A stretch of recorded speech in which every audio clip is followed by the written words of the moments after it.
Προσωπικά δεν θέλω να δώσω κανένα μήνυμα. Νομίζω ότι η δικιά μου ηλικιακή ομάδα τα σκάτωσε πολύ αποτελεσματικά και τα σκατώνει ακόμη. Αν θέλετε να το ξαναπάμε, να σκεφτώ μια λέξη. Θα ξεκινήσουμε με τις ρακέτες που κρατάτε στα χέρια σας. Η μία πλευρά είναι κόκκινη και η άλλη είναι πράσινη. Εμείς από μεριάς μας θα σας κάνουμε κάποια statements. Αν συμφωνείτε με αυτό που λέμε, δείχνετε την πράσινη μεριά. Αν διαφωνείτε, δείχνετε την κόκκινη. Και αν δεν θέλετε να πάρετε θέση, δεν δείχνετε καμία. Και απλά την κρατάτε στα χέρια σας. Η κλιματική αλλαγή είναι το κρισιμότερο ζήτημα της σημερινής εποχής. Το κρισιμότερο είναι λίγο βαρύγδουπο. Άμα δηλαδή μπορούσα να κρατώ τη ρακέτα έτσι, θα την κράταγα. Θεωρώ ότι πάνε πακέτο λίγο κάποια κοινωνικά θέματα με το αντίκτυπο που έχουν στο πώς διαχειρίζεται η κλιματική αλλαγή, τα οποία είναι μια ομπρέλα κοινωνικών θεμάτων και περιβαλλοντικών, γι' αυτό και συμφώνησα. Το κρισιμότερο είναι λίγο βαρύγδουπο. Η κλιματική αλλαγή στον πλανήτη έχει γίνει πολλές φορές. Στο μεγαλύτερο μέρος του πλανήτη δεν έχουν πρόσβαση σε καθαρό νερό. Δεν έχουν πρόσβαση σε παπούτσια. Άσχετα το πώς ζούμε εμείς στη Δύση. Το μεγαλύτερο μέρος του πληθυσμού δεν έχει να φάει.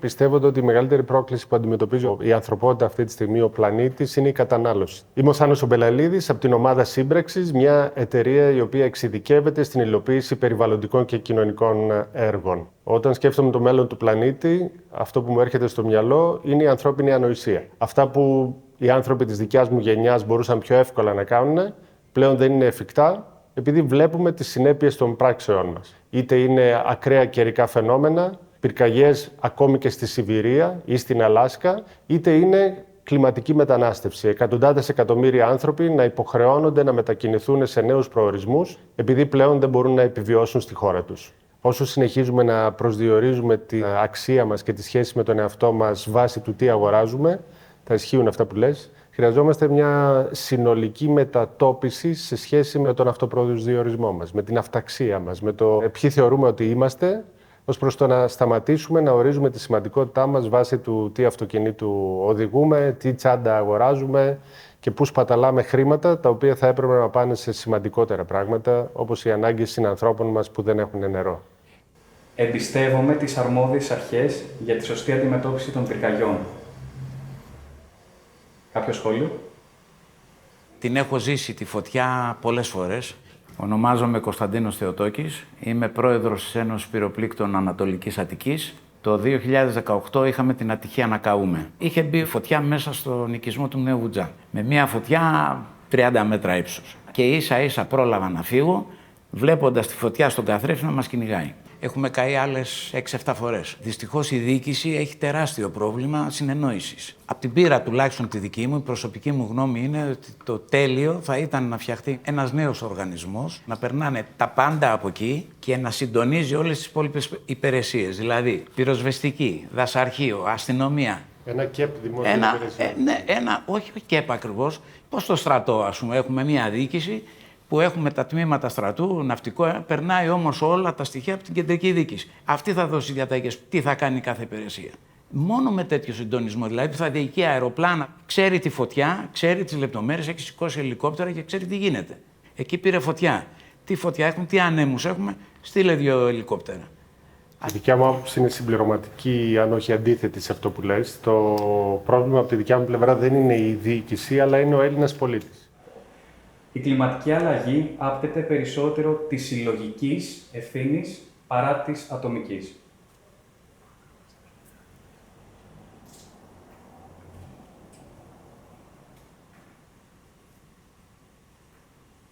Περισσότεροι συμφωνούν.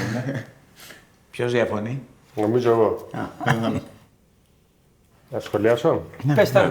Για μένα το ζήτημα, το α και το ω είναι ατομικό. Και έχει να κάνει με το ποιος είσαι, πώς βλέπεις τον κόσμο σου, με τι ενσυναίσθηση αντιμετωπίζεις τον εαυτό σου και τους συνανθρώπους σου. Εάν δεν στέκεσαι καλά στα πόδια σου ως άνθρωπος, αν δεν είσαι μια προσωπικότητα που δεν ορίζει τον εαυτό του από τα αποκτήματά του, είναι πολύ δύσκολο να λειτουργήσει και ως συλλογικότητα. Και ειδικά στη χώρα μας που η ενσυναίσθηση δεν είναι από τα δυνατά μας χαρτιά. Είμαστε μια χώρα που θέλουμε να πεθάνει η κατσίκα του γείτονα. Αντί να θέλουμε να έχουμε 2 κατσίκες πιθανόν. Έχει δίκιο από ένα σημείο και μετά, αλλά πρέπει να γίνει παιδεία. Δηλαδή να αρχίσει να εκπαιδεύονται από μικρά. αν δεν υπάρχει, έστω και σαν μάθημα ίσως, η κλιματική αλλαγή, η συμπεριφορά του παιδιού. Ας πούμε, σε εμάς στην περιοχή βάλανε και κάποια μηχανήματα που έχει επιβράβευση. Πάει και ρίχνει τον τενεκεδάκι το παιδί το αλουμινένιο και παίρνει ένα γλυφιτζούρι. Μαθαίνει το παιδί να πράττει αυτά που πρέπει στην ίδια του τη ζωή. Οπότε το μαθαίνει από μικρό. Εδώ έχουμε ανθρώπους σήμερα που πάνε και πετάνε ζωικές τροφές μέσα στους κάδους ανακύκλωσης. Δεν έχουν καμία παιδεία, τους ενδιαφέρει. Ο κάθε άνθρωπος έχει προφανώς ευθύνη και υποχρέωση πάνω απέναντι στην παιδεία και στην ενημέρωση, αλλά η συλλογική δύναμη των ανθρώπων είναι αυτό που κάνει τη διαφορά, πιστεύω, και γι' αυτό και εγώ συμφωνώ με το statement. Τι πιστεύετε ότι είναι λάθος στην ενημέρωση για την κλιματική αλλαγή? Ως επικοινωνιολόγος, προσωπικά δεν πιστεύω ότι είναι λάθος κάτι στην ενημέρωση απαραίτητος. Το πρόβλημα είναι ότι η πληροφορία χάνεται σε ένα τερατώδη όγκο άχρηστης πληροφορίας που έχει να κάνει, για παράδειγμα, με το TikTok. Αναφέρθηκε και από την Επιτροπή του IPCC των Ηνωμένων Εθνών ως προς το πόσο χρόνο έχουμε.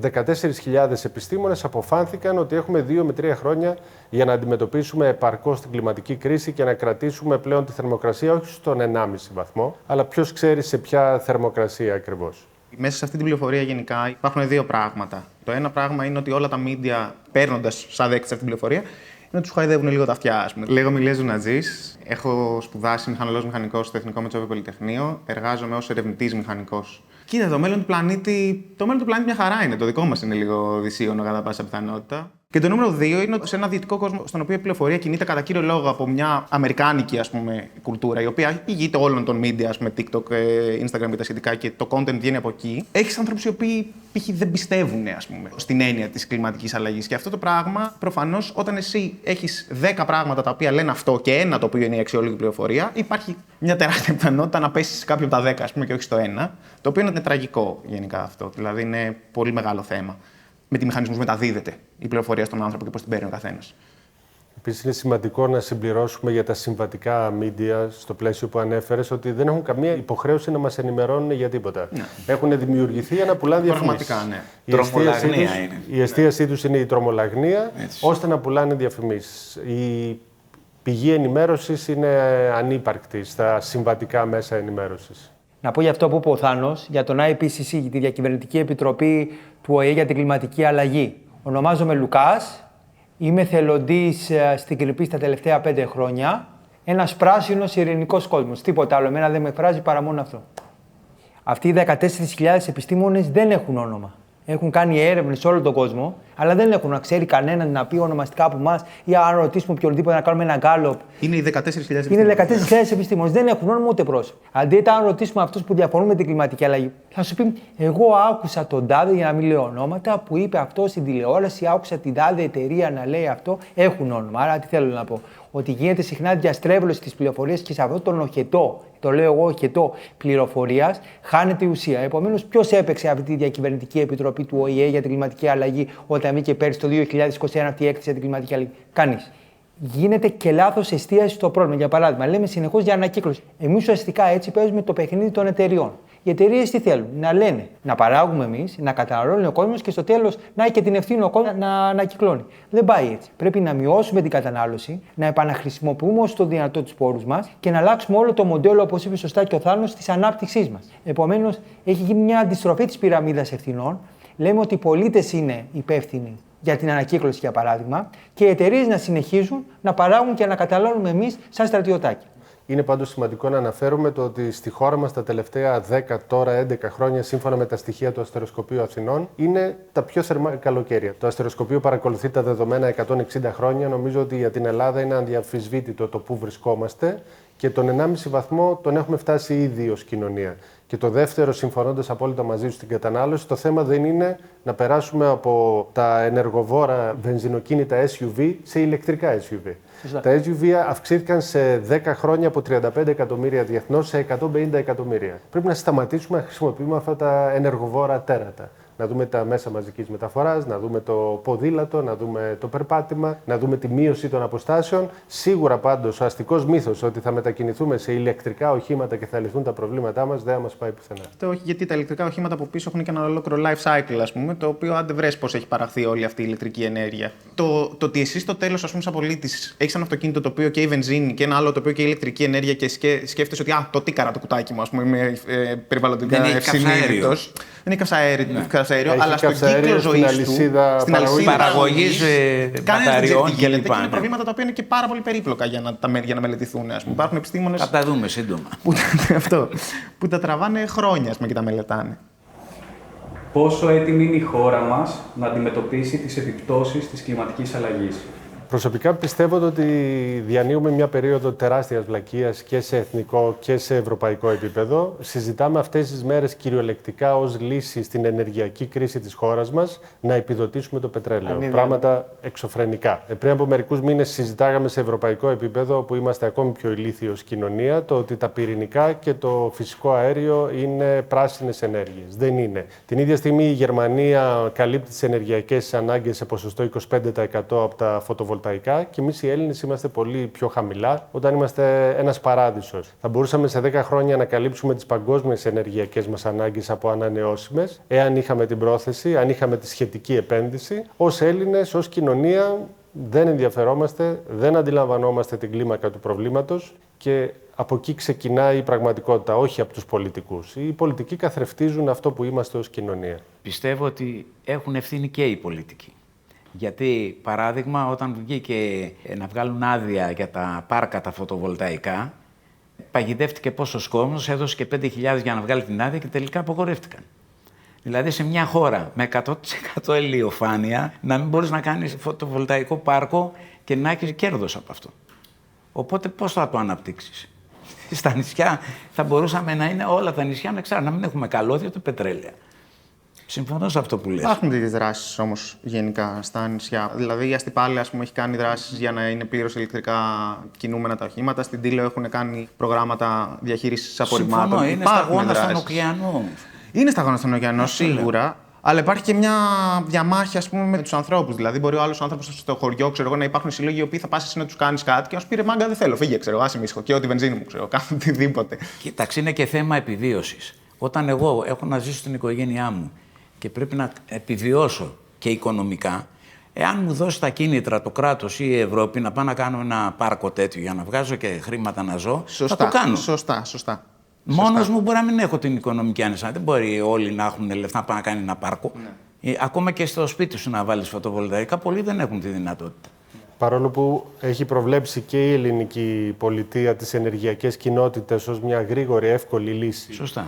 Στην ανάπτυξη παραγωγής ενέργειας χωρίς επιδοτήσεις, που εγώ το θεωρώ πολύ σημαντικό, το να ξεφύγουμε από την έννοια των επιδοτήσεων. Αν μαζευτούμε 50, μπορούμε να βάλουμε από ένα μικρό ποσό ο καθένας και με τον τραπεζικό δανεισμό να φτιάξουμε μια αξιόλογη μονάδα. Το ζήτημά μας είναι το ότι δεν στρεφόμαστε ακόμη προς τα εκεί, ως πολίτες. Σαν κράτος από το 2019 προσπαθούμε να φτιάξουμε ένα εθνικό σχέδιο για την ενέργεια και το κλίμα που είμαστε υποχρεωμένοι σύμφωνα με τη διάσκεψη του Παρισιού.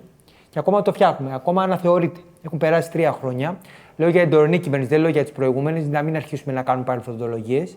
Δεν έχουμε κάνει τίποτα σε επίπεδο αντιπλημμυρικών έργων. Λέμε για την ξηρασία, λέμε για τις πλημμύρες, δεν δίνουμε κονδύλια για αντιπλημμυρικά έργα. Το πιο βασικό μετά από πυρκαγιές, μετά όλα αυτά που μας τυχαίνουν. Δεν κάνουμε πνεύμονες πρασίνου, το πιο απλό στις πόλεις μας. Ενώ λέμε ότι θα έχουμε συνεχόμενα επεισόδια και κρούσματα καύσωνα, δεν κάνουμε κάτι για να σώσουμε το περιβάλλον μας στις πόλεις μας, που ζούμε όχι μόνο στην περιφέρεια. Η Πυρκάλη είναι ένα καλό παράδειγμα. Έχουμε μια τεράστια έκταση μέσα στο κέντρο της Αθήνας και αντί να την κάνουμε πάρκο, θα την κάνουμε πάρκο δημοσίων υπηρεσιών.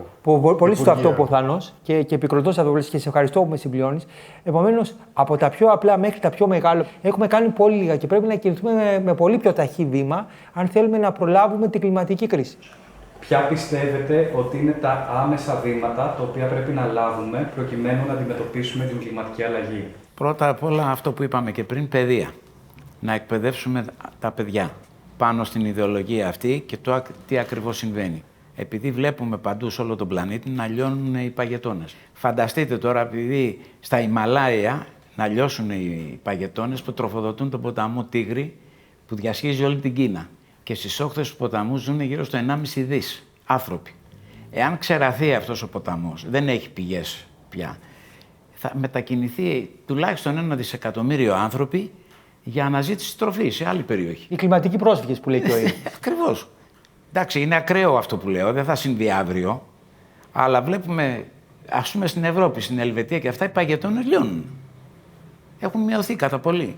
Το βλέπουμε. Άρα πρέπει να εκπαιδεύσουμε την νεολαία να μάθει να συμπεριφέρεται διαφορετικά. Τα βήματα που πρέπει να γίνουν, άμα υπάρχει ο χρόνος προφανώς, είναι αυτό που είπε ο Κώστας, δηλαδή το νούμερο ένα κομμάτι είναι της παιδείας. Και εντάξει, εσείς προφανώς έχετε μελετήσει, δηλαδή έχετε πολύ μεγαλύτερο database από μένα. Εγώ έχω το σκαλοπατάκι το άλλο, ότι είμαι πιο κοντά, ας πούμε, στις γενιές οι οποίες είναι αυτές οι οποίες θα πάρουν τα ενία μετά. Και ευτυχώς εγώ αυτή την ευαισθητοποίηση τη βλέπω.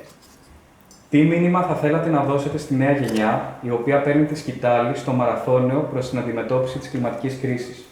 Προσωπικά δεν θέλω να δώσω κανένα μήνυμα. Νομίζω ότι η δικιά μου ηλικιακή ομάδα τα σκάτωσε πολύ αποτελεσματικά και τα σκατώνει ακόμη. Αν θέλετε να το ξαναπάμε, να σκεφτώ μια λέξη πιο κατάλληλη από το. Όχι, πήραμε την άδεια.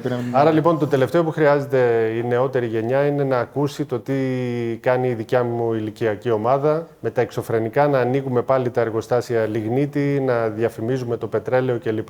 Την ίδια στιγμή αυτό που θα πρότεινα και που δεν θα ήταν σύσταση, θα ήταν το να έχουμε τα μάτια μας ανοιχτά. Οι νεαρότερες γενιές ζουν πράγματα τα οποία είναι ήδη εξωφρενικά. Η ακραία θερμοκρασία, η μαζική φτωχοποίηση, επειδή δεν μπήκαμε στο κοινωνικό σκέλος της κλιματικής κρίσης. Αυτή τη στιγμή οι χώρες όπως το Μπαγκλαντές βουλιάζουν κάτω από το νερό λόγω των παγκόσμιων επιλογών μας, στην ακραία μετανάστευση λόγω της κλιματικής κρίσης. Ένα πολύ σημαντικό βήμα στην αντιμετώπιση της κλιματικής κρίσης θα ήταν να πάρουν τη διοίκηση του πλανήτη οι γυναίκες. Όσο διοικούν οι άντρες, οι οποίοι παίζουν με τα όπλα τους, δεν βλέπω στον ήλιο μοίρα. Έτσι λοιπόν, το μόνο που θα έλεγα εγώ στο πλαίσιο της άγνοιάς μου είναι περισσότερη παρατήρηση του τι τρέχει στον κόσμο αυτή τη στιγμή. Τα έχουμε σκατώσει όντως από το 50 και μετά, με την υπερκατανάλωση, όπως έχουμε κάνει. Το μήνυμα που αφήνουμε στην νεολαία δεν είναι καλό. Πρέπει η νεολαία να ενημερωθεί καλύτερα, γιατί αυτά τα σκουπίδια που υπάρχουν, όπως είπε πριν ο φίλος, ότι το Facebook, το TikTok και το TikTok και δεν ξέρω εγώ τι άλλο, είναι σκουπίδια. Δεν ξέρω πώς θα τα καταφέρουν η νεολαία να μπορέσει να βρει μια καλύτερη πληροφόρηση. Εγώ θα πω στην νέα γενιά follow your heart. Πρώτο. Και δεύτερο, να σκέφτεται ανεξάρτητα, να δρά αυτόνομα και να διαβάζει ελεύθερα. Νομίζω όλα αυτά συμπυκνώνουν το πώς θα μπορούσε να κινηθεί ένας νέος που έχει ελεύθερο πνεύμα, ατίθασο πνεύμα και να κάνει αυτά που πρέπει να κάνει. Εγώ αυτό που προσπαθώ να κάνω, δηλαδή εντάξει, προφανώς δεν θα βάλω τον εαυτό μου σε κάποια θέση ότι κάνω το καλύτερο που μπορώ, προσπαθώ να ακολουθώ αυτά που θα πω. Η ενημέρωση είναι το νούμερο ένα και το δεύτερο για μένα είναι όχι μόνο ο καθένας ατομικά το καλύτερο που μπορεί. Άμα δεις κάποιον δίπλα σου, ρε φίλε, να πετάει ένα σκουπίδι, ξέρω εγώ, κάτι, χτύπα το χέρι, ας πούμε. Δηλαδή σε μια συζήτηση που θα κάνετε, θα βγείτε έξω ή θα πιείτε για μπύρες που πίνουμε μπύρες, λες και είναι, ας πούμε, νερό κάθε δεύτερη μέρα. Και κάθεσαι και μιλάς. Τσακώσου, κάνε διάλογο, φώναξε. Δηλαδή δεν είναι τώρα να κάθεσαι λίγο πύρι, ναι, οκ. Η κλιματική αλλαγή είναι πρόβλημα. Δεν ακούει για μένα κανένας έτσι. Τουλάχιστον εγώ, σαν νέος άνθρωπος, δεν ακούω έτσι. Και αυτό δεν γίνεται μόνο από ένα απλό ρεύμα ενημέρωσης. Πρέπει να τα μοιραστείς με ανθρώπους κοντά σου, να σου πούνε αυτοί, να μοιραστείς τις δικές σου σκέψεις. Άμα σκέφτεσαι κάτι το οποίο μπορεί να είναι λάθος προς αυτή την κατεύθυνση, άκουσε την κριτική που μπορεί να σου κάνει ο άλλος. Άμα δεις κάποιον άλλον, ας πούμε, δώσει ένα feedback παραγωγικό πάντα προφανώς. Αλλά εγώ θεωρώ ότι είναι πιο πολύ το τι κάνουν οι άνθρωποι μεταξύ τους, ειδικά οι νέες γενιές και πώς ενημερώνονται μεταξύ τους και συσπυρώνονται, παρά ο καθένας ξεχωριστά τι κάθεται και κάνει αμέσως με βάση την ενημέρωση. Θα πρέπει οι νέοι και με τους παλαιότερους να οργανωθούν.